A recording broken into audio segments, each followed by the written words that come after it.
नमस्कार, आप देख रहे हैं वीके न्यूज। मैं हूं दिवाकर विक्रम सिंह। अब G20 शिखर सम्मेलन समाप्त हो गया। पूरी दुनिया की नजर भारत पर रही और मीडिया भी भारत की उपलब्धियां और G20 की चर्चा में लगा हुआ है। लेकिन एक ऐसा मुद्दा है जिस पर किसी की नजर नहीं जा रही और वो जाना चाहिए, क्योंकि G20 में हमने डंका बजा दिया, ये सच है। लेकिन क्या भारत की वो समस्या जिससे परेशान होकर के उसकी मुश्किलें इस कदर बढ़ती हैं कि उसमें उसको उलझना पड़ता है, और उसका स्थायी समाधान कब होगा, ये एक बड़ा सवाल है। जी हां, मैं बात कर रहा हूं पाकिस्तान की। जब G20 शिखर सम्मेलन में हम अपने कूटनीतिक चाल से चीन के नजरिए और चीन की रणनीति और उसकी कूटनीति और उसके षड्यंत्र को पूरी तरीके से ध्वस्त कर रहे थे और उसमें कामयाबी हासिल कर रहे थे, तब पाकिस्तान की तरफ से एक बयान आया जिस पर किसी की नजर नहीं गई। जी हां, वो बयान था पाकिस्तान के विदेश मंत्रालय की तरफ से, और उस बयान में कश्मीर मुद्दे का जिक्र किया गया। सवाल यह है कि पाकिस्तान एक संप्रभु देश है। हम मानते हैं, हम ऐसा महसूस करते हैं, क्योंकि किसी की क्षेत्रीय अखंडता, उसकी संप्रभुता का सम्मान करना, ये हमारा दायित्व है, फर्ज भी है। और बदलती हुई परिस्थितियों में हम जब दुनिया को राह दिखा रहे हैं, तब तो ये और भी जरूरी होता है। सवाल ये है कि जब G20 शिखर सम्मेलन में अमेरिका सहित दुनिया के तमाम देश भारत में पूरी दुनिया के समस्याओं से निपटने का रास्ता खोज रहे थे, तब पाकिस्तान की तरफ से कश्मीर को लेकर के एक बयान दिया जाता है, और ये कि भारत कश्मीर में मानवाधिकारों का उल्लंघन कर रहा है। पूरी दुनिया की नजर इस पर नहीं जा रही। विदेश मंत्रालय की तरफ से यह बयान दिया गया, और बाकायदा वहां के जो कार्यवाहक प्रधानमंत्री हैं उनकी संस्तुति रही, ऐसा कहा जा रहा है, उनकी सहमति रही इस तरह के बयान को आगे बढ़ाए जाने का। सवाल यह है कि पाकिस्तान अब इतनी हिम्मत कैसे कर पा रहा है। जी हां, ये बहुत अहम सवाल है जिसे आपको समझना होगा। हम आपको समझाने की कोशिश करते हैं, क्योंकि पाकिस्तान जान चुका है कि उसको IMF से बहुत ही कड़ी शर्तों पर कर्ज मिल गया है। उसके कटोरे में इतना भीख जा चुका है कि आने वाले 6 महीनों तक वो अपने आप को दिवालिया होने से किसी तरह बचा पाएगा। पाकिस्तान ये भी जान चुका है कि अमेरिका उसका कान ऐंठता ही रहेगा, और ये भी जान चुका है कि सऊदी अरेबिया और UAE सहित वो तमाम गल्फ के देश जिनको इस्लाम के नाम पर वो अपना भाई मानता है, वो उसके साथ आने वाले नहीं। क्योंकि जिन शर्तों पर वो कर्ज देते हैं, वो कर्ज नहीं बल्कि इमदाद के रूप में पाकिस्तान उसको लेना चाहता है। सिर्फ ये कि वो इस्लामिक स्टेट हैं, और पाकिस्तान में चूंकि इस्लाम को मानने वाले 90% से अधिक लोग हैं, इसलिए पाकिस्तान भी इस्लामिक देश है, इसलिए पाकिस्तान का वो सहयोग करें। लेकिन ये दुनिया आर्थिक धुरी पर जिस तरीके से अपने को केंद्रित कर रही है, ऐसे में सिर्फ इस्लाम के नाम पर भाई बंदगी चलने वाली नहीं। ये शायद UAE और संयुक्त अरब अमीरात जिसे आप कह सकते हैं, और तमाम गल्फ के देश पाकिस्तान को बता चुके हैं। अब वो उनके कटोरे में उस तरह से भीख नहीं देंगे, क्योंकि जो कर्ज पाकिस्तान ले रहा होता है, ब्याज देना तो दूर, उसके मूलधन पर वो बात भी नहीं करना चाहता, क्योंकि लौटाने की स्थिति में नहीं है।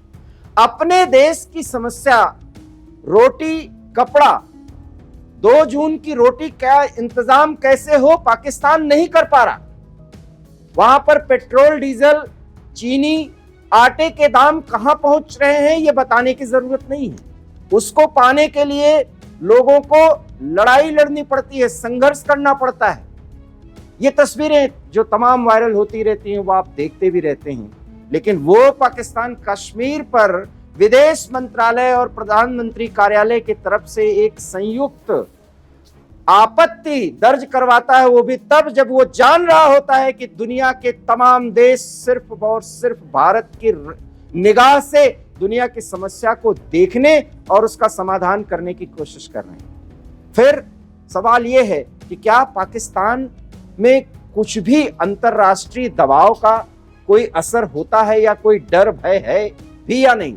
जी हाँ, ये सच है कि पाकिस्तान के पास अब इसका कोई न तो इलाज है, न उसके पास कोई डर है, न कोई भय है, और न कोई अंतर्राष्ट्रीय कानून और अंतर्राष्ट्रीय मानकों के पालन करने का उसके सामने कोई बहुत बड़ा एक मानक है, मानदंड है। कारण है कि पाकिस्तान हर तरह से बिखर चुका है, और अगर वो कश्मीर की बात नहीं करेंगे वहां के हुक्मरान, तो फिर वहां की आईएसआई और सेना उन्हें बेदखल कर देगी, क्योंकि भारत विरोध के नाम पर और कश्मीर के नाम पर ही वहां के राजनीतिज्ञों की, सेना के अधिकारियों की, आईएसआई के बड़े अधिकारियों की नौकरी चलती है, उनका पैसा बनता है। कई ऐसे इस्लामिक संस्थाएं जो भारत विरोध पर आज भी वजूद में है, वो उनको फंडिंग करती हैं।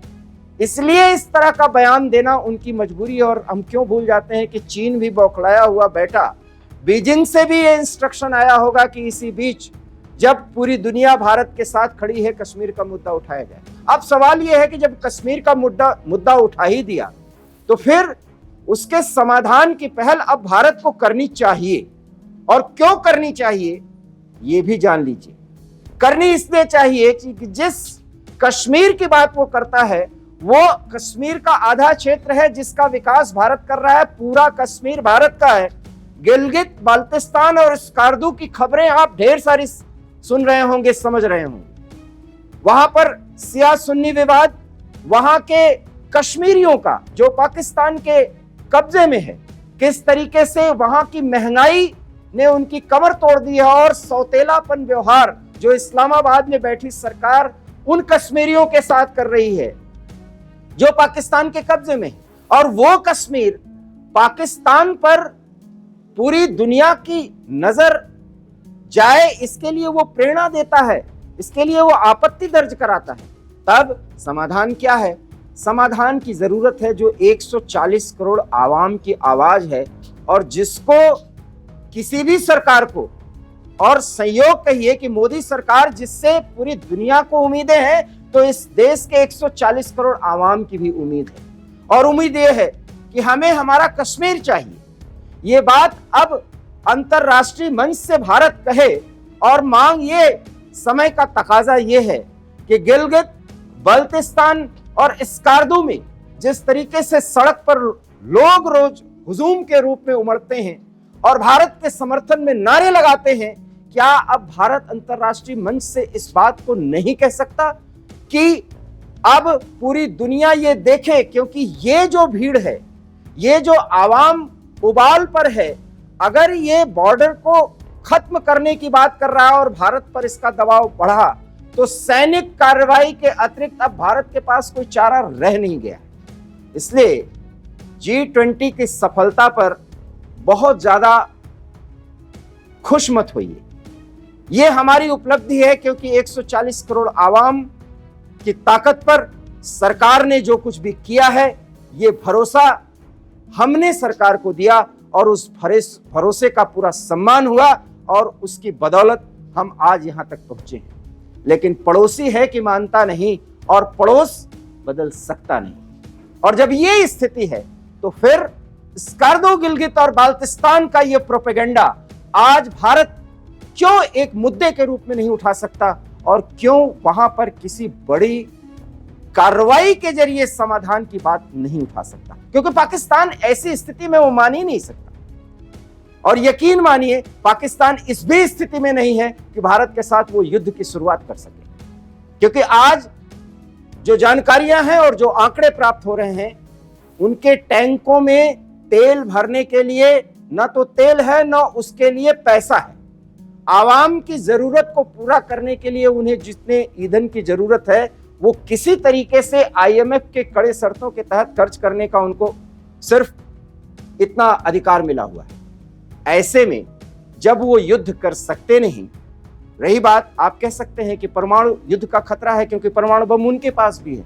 सवाल यह है कि परमाणु बम का इस्तेमाल करना इतना आसान नहीं होता, और अगर ऐसा होता तो अब तक यूक्रेन मिट गया होता। लेकिन रूस जैसी महाशक्ति परमाणु युद्ध के बारे में सोचने के पहले बहुत कुछ सोचता है। खैर, रूस की स्थिति दूसरी है। पाकिस्तान तो बेहाल है, भूखा नंगा है, वो कुछ भी सोच सकता है। लेकिन स्थिति और परिस्थिति आज ऐसी है कि जिस तरीके से चीन ने सीमांत पाकिस्तान के कई इलाकों में अपने आर्थिक उपनिवेशवाद से वहां के लोगों को नाराज कर दिया है और उस नाराजगी के कारण भारत के साथ लोग जुड़ना चाहते हैं। बात सिर्फ गिलगित स्कर्दू बाल्टिस्तान और यहां तक कि मुजफ्फराबाद, जहां पर आतंकी पलते हैं, ये जानकारी भी हम आपको दे रहे हैं, वहां भी अब भारत के समर्थन में लोग खड़े हो रहे हैं, क्योंकि कश्मीर में पिछले 5 सालों में जो स्थितियां परिस्थितियां बदली हैं, अब कश्मीर के लोग वो जो पाकिस्तान के कब्जे में हैं वो देख रहे हैं और इस विकास के साथ जुड़ना चाहते हैं, क्योंकि रोटी कपड़ा मकान सबकी जरूरत है, सबकी आवश्यकता है। भूखे पेट भजन हो नहीं सकता। ऐसे में कब तक इस्लाम और धर्म के नाम पर कश्मीरियत जमहूरियत का खेल पाकिस्तान की तरफ से किया जाता रहेगा?